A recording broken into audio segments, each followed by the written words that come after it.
Hi and welcome. In today's video, we will cover REST API design principles that help you design cleaner endpoints, work more confidently, and earn real respect from your team. The first principle is understanding the different types of REST API endpoints and knowing when to use each one. The most important types are GET, POST, PUT, PETCH, and DELETE. Each one represents a cleaner intention, and using them correctly makes your API predictable and easy to understand. For example, the GET type is used to retrieve data.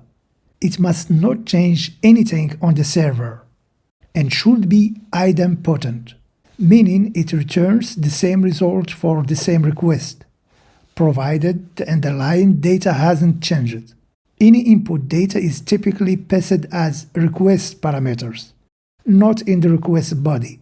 If you break this rule, it may still work, but it is a design smell and you will quickly be judged as inexperienced. The POST type is used to create new resources or to trigger operations that change server state. It is not idempotent, meaning multiple identical requests can result in multiple changes. The request data is usually sent in the request body. If you misuse POST where another method would be more appropriate, it may still work, but it is a design smell and a clear sign of inexperience. The PUT type is used to fully replace an existing resource with provided representation. It is idempotent, meaning sending the same request multiple times results in the same state. The request data is sent in the request body. Using PUT for partial updates may work, but it is design smell and will quickly mark you as inexperienced. The patch type is used to partially update an existing resource. Unlike PUT, it modifies only the specified fields. It is not guaranteed to be idempotent. It depends on the implementation. The request data is sent in the request body. Using patch without clearly defining what is updated leads to confusing APIs and poor maintainability. To avoid confusion, clearly document which fields can be updated.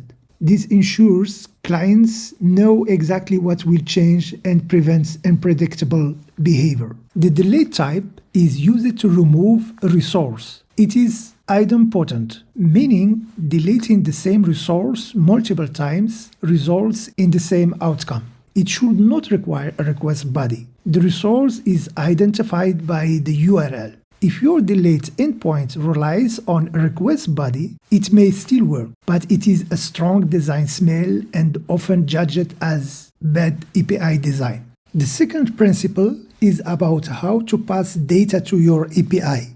It sounds simple, but it confuses a lot of people who aren't sure when to use the correct approach. Understanding this makes your endpoints predictable, easier to use, and keeps your team from silently judging your design choices. Before we look at each HTTP method, let's review the possible ways to send data to an API. Path variables. Data included directly in the URL path. Good for identifying a specific resource. Query parameters. Key value pairs appended to the URL, usually for filtering, sorting, or simple options. Request body. The main content of the request, typically JSON or XML, used for creating or updating resources. Headers. Metadata sent with the request. For example, authentication tokens, content type, trace ID, custom flags. Get method use query parameters or path variables. Path variables identify specific resources, while query parameters are for optional data like filters, sorting, or pagination. Never put a body here.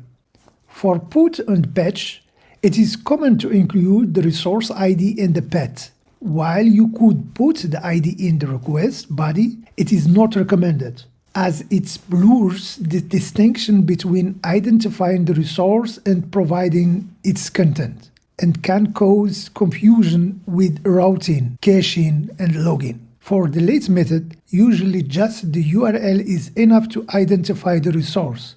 Naming conventions for REST endpoints. Clear and consistent naming is essential for a usable REST API. Poor naming leads to confusion, misuse, and endless explanation in meetings. REST APIs are resource-oriented. The HTTP method already expresses the action.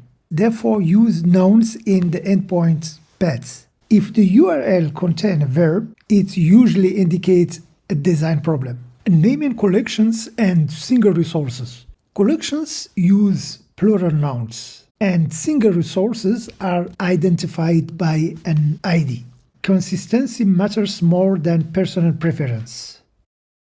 When a resource belongs to another resource, reflect that in the path. So this communicates clearly the ownership and context.